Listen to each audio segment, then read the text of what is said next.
Deuxième partie de Local Génial, toujours avec Dorothée Fontanilla. C'est Marion Hérault, les autrices des aventures de Croquinette. Le doc, évidemment, ce jeudi soir qui est là pour l'agenda concert. Mais pour démarrer, on va parler de ce festival exceptionnel. 40e édition du festival BD Boom qui va se dérouler les 17, 18 et 19 novembre à Blois. On est avec le président du festival, Bruno Genini. Bonsoir, bienvenue sur le plateau. Le directeur. Le directeur du festival. Événement évidemment BD incontournable. Je le disais en antenne, 245 auteurs. C'est la preuve que ça fonctionne et que c'est un véritable événement. Alors c'est un événement effectivement en région centre, mais de façon plus large au niveau national, puisque c'est un des grands festivals français de bande dessinée. Donc oui, avec un plateau de 245 artistes, donc français évidemment, mais avec une grosse présence néerlandaise cette année. Aussi parce que le président, c'est ça, c'est un auteur néerlandais. Jos Zwart. Merci de prononcer son Voilà, c'est nom ça. et son prénom. Je vous ai sauvé la mise là-dessus. Il avait reçu un prix, c'est ça, l'année dernière? Oui, c'est ça. C'est-à-dire que chaque année, on a un grand prix, le Grand Prix Ville de Blois. Et l'année suivante, l'auteur ou l'autrice préside le festival. Donc, il avait été récompensé l'an dernier. Donc, c'est un artiste vraiment incontournable dans la bande dessinée. On retrouve son travail, on va le voir sur l'affiche, c'est vraiment ce travail très graphique. Oui, c'est un auteur de bande dessinée, mais c'est surtout un illustrateur. Donc il travaille pour de grands magazines, notamment pour le New Yorker. Il fait un certain nombre de couvertures. Et il est chez nous la semaine prochaine. Et il sera à Blois la semaine prochaine. Et donc, il fait effectivement l'illustration, mais il a un spectre beaucoup plus large, avec aussi du design, etc.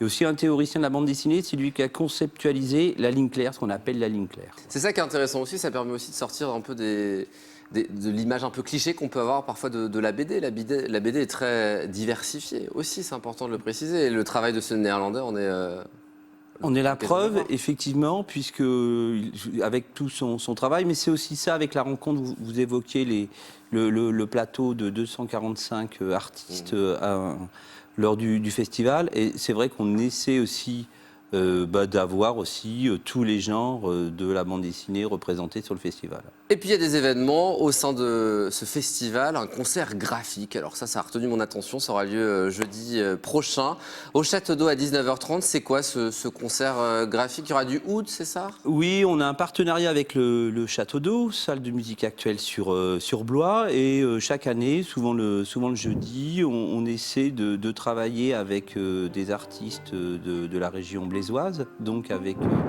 Redouane Zahraoui, donc qui joue du oud, et puis Claire Godard, qui est une illustratrice blésoise. Et en fait, voilà, c'est une rencontre, une création entre les deux structures. On a de la musique, il y aura une création en même temps, c'est un peu ça l'idée de ce concert graphique? Oui, c'est ça, c'est-à-dire que sur une histoire qui se passe au Maroc, puisque Claire, dans le cadre des activités de la Maison de la bande dessinée, a fait une résidence à Meknès il y a quelques mois, donc c'est un peu la suite du projet. Donc à découvrir jeudi prochain au Château d'Eau. Et puis alors là, moi j'adore, et alors le doc, il va adorer aussi, on va y aller tous les deux, un karaoké de l'enfer, je suis sûr que vous allez être intéressés aussi, un karaoké de l'enfer avec un catalogue d'une centaine de titres du répertoire rock, avec des musiciens en chair et en os, ça s'appelle The Famous Ultimate Crash Karaoké. C'est quoi cette histoire? Ça donne quoi d'ailleurs, cette ensemble de lettres? Je sais pas, c'est du bon, du brut et du bruyant, voilà, c'est-à-dire que donc effectivement, ça c'est une initiative aussi blésoise, c'est-à-dire que on aura ce karaoké un peu différent. Comme a proposé le projet, c'est un des musiciens, Éric Fontaine, et qui m'a dit ouais Bruno, pour les 40 ans de BD Boom, on pourrait. C'est quoi, c'est un karaoké? On va pouvoir choisir sa chanson. Alors ça y est, c'est clos, c'est-à-dire on a un mois avant le concert, vous choisissez les morceaux, donc on est sur un répertoire rock uniquement. Anglo-saxon des années 60 aux années 2000, donc ça peut être les Foo Fighters, etc. Donc vous choisissez votre morceau, et puis vous vous entraînez sous votre douche pendant un mois, et le soir vous êtes la star d'un morceau. Génial, donc on va pouvoir peut-être voir le doc sur scène samedi. Je ne sais pas s'il dans l'orchestre, il y a un ancien Burning Heads. Oui, Éric Fontaine, et donc on aura aussi, parce qu'il faut quand même un petit peu de dessin, c'est un festival de bande dessinée. Bien sûr.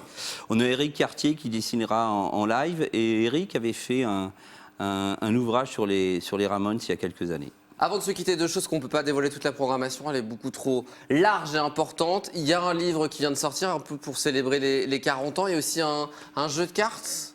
Il y a, oui, effectivement, alors commençons par le livre Paroles de BD Boom. Ouais. Alors c'est vrai que nous, dans nos actions à l'année, on a toute une politique éditoriale, et là pour le 40e anniversaire, c'était un peu les anecdotes, l'histoire de... Oui, si on veut connaître toute l'histoire du festival, c'est là-dedans. C'est ça, donc voilà, on a voulu quelque chose... Est-ce qu'on a des photos de vous, enfants, jeunes?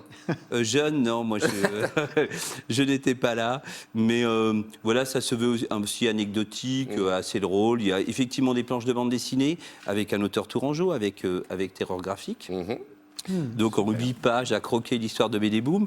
Et puis une autre initiative pour les 40 ans. Un petit jeu de cartes. Un petit jeu de cartes. Alors c'est un jeu de cette famille qu'on a un peu revu et revisité. Donc c'est les Punkatongs, c'est Nu en Camargue. Oh là là. C'est le cercle des poètes disparates. Alors c'est plutôt pour un public ado-adulte. Ouais, on l'est, hein. Ouais, on l'est. On l'est tous. Hein. Et donc, il y a 7 lieux partenaires dans Blois. On va chercher nos cartes, on constitue son jeu de cette famille. Et puis, pour venir sur le festival, l'étui est à récupérer sur le stand de Rixa. Génial. Donc, on fait un petit parcours pour retrouver ensuite l'étui.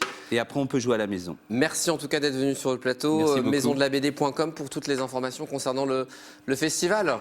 Tout à fait.